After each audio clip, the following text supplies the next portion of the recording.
जब शेयर बाजार बहुत ही वॉलेटाइल दौर से गुजरते हैं तो उसमें निवेश करने वाले हर निवेशक को लगता है कि क्या करें। और ख़ास तौर पर अगर आप सीधा शेयरों में नहीं बल्कि म्यूचुअल फंड के ज़रिए आप शेयरों में निवेश करते हैं तो फिर आपको लगता है कि क्या अभी सिर्फ रोक देनी चाहिए, क्योंकि बाज़ार तो बहुत वॉलेटाइल है और हम ये वॉलेटिलिटी देख रहे हैं, चुनावों के जो नतीजे जो बाज़ार के अनुसार नहीं रहे हैं।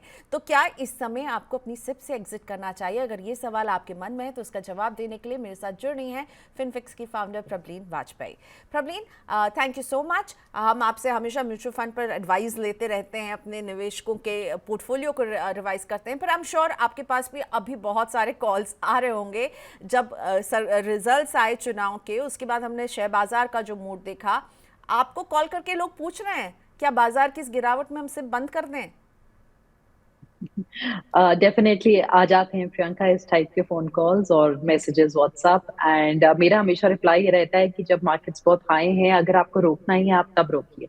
पर जब मार्केट्स इतने गिरावट के दौर से गुजर रही हैं, वो सही समय नहीं है अपनी एसआईपी को रोकने का।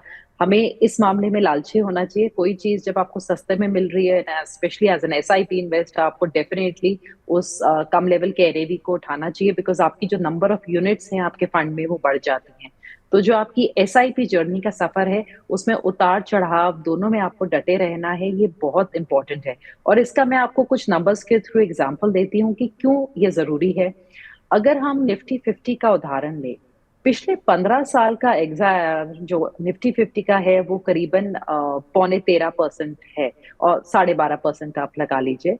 जो 12.5% इज अ गुड रिटर्न। और पिछले 15 साल में कितने ही तरीके के उतार चढ़ाव आए हैं जो निफ्टी 50 ने देखे हैं। तो अगर आप डटे रहे इस 15 साल में तो आपको डिसेंट रिटर्न्स मिले हैं। पिछले 10 साल का जो एग्जायर रिटर्न है निफ्टी 50 का, वो करीबन क्लोज टू 14% जाता है, अराउंड 13.92 है। और इस 10 साल में भी क्या क्या नहीं हुआ, डिमोनेटाइजेशन हुई है, हमने डिफरेंट तरीके के जियो पॉलिटिकल इश्यूज देखे हैं। तो किसी चीज की ऐसी कोई कमी नहीं रही है कि मार्केट्स ने फॉल्स नहीं देखे हैं। और ये फॉल्स ही वो पॉइंट्स होते हैं जहां पे आपकी एसआईपी जो है वो ज्यादा यूनिट्स पिक कर लेती है, और वो आपको बाद में बेनिफिट देता है जब मार्केट्स उठती हैं। और अगर पिछले 5 साल की एसआईपी की बात करें निफ्टी 50 में, तो करीबन 17.5% के करीब है, क्योंकि अभी हमने बीच में उसमें कोविड का फॉल भी देखा था।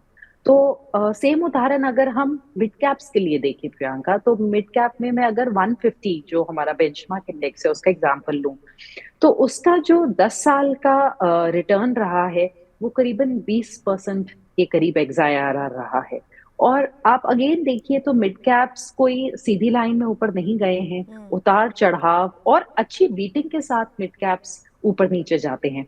और जो बेस्ट और वर्स्ट परफॉर्मर्स हैं मिड कैप के पिछले 10 साल के, अगर हम उनके रिटर्न्स देखें, तो वो करीबन 25% एग्जायर, और जो लोएस्ट रहा है उस दौर में वो करीबन 17% एग्जायर रिटर्न रहा है।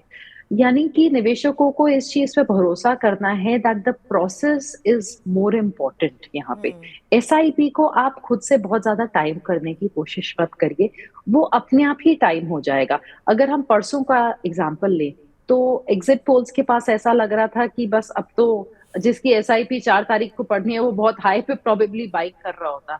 Markets have their own ways. शायद यस। उतने रिएक्शन की जरूरत भी नहीं थी जितना रिएक्शन आया, तो 4 तारीख की स्टेबलाइज होगा। गिरावट में जी, जिसकी सिप डेट पड़ी होगी, उन्होंने जो है ज्यादा यूनिट एक्यूमुलेट करने का ये उनको ये मौका मिल एब्सोल्युटली, गया। Absolutely, absolutely. और ये चीज बाद में आपको फायदा देती है। अगर आज मैं आपको मौका दूं, आप 50,000 पे सोना खरीद लीजिए, तो आपके पास ज्यादा सोना एक्यूमुलेट हो जाएगा। और जब सोना बढ़ता है तो आप उसको बेच सकते हैं, आपके ज्यादा नंबर ऑफ यूनिट्स बढ़ जाती है। तो आई थिंक इस मैथ को समझना जरूरी है। और डेफिनेटली उतार चढ़ाव दोनों में आपको बने रहना है एज एन एसआईपी इन्वेस्टर।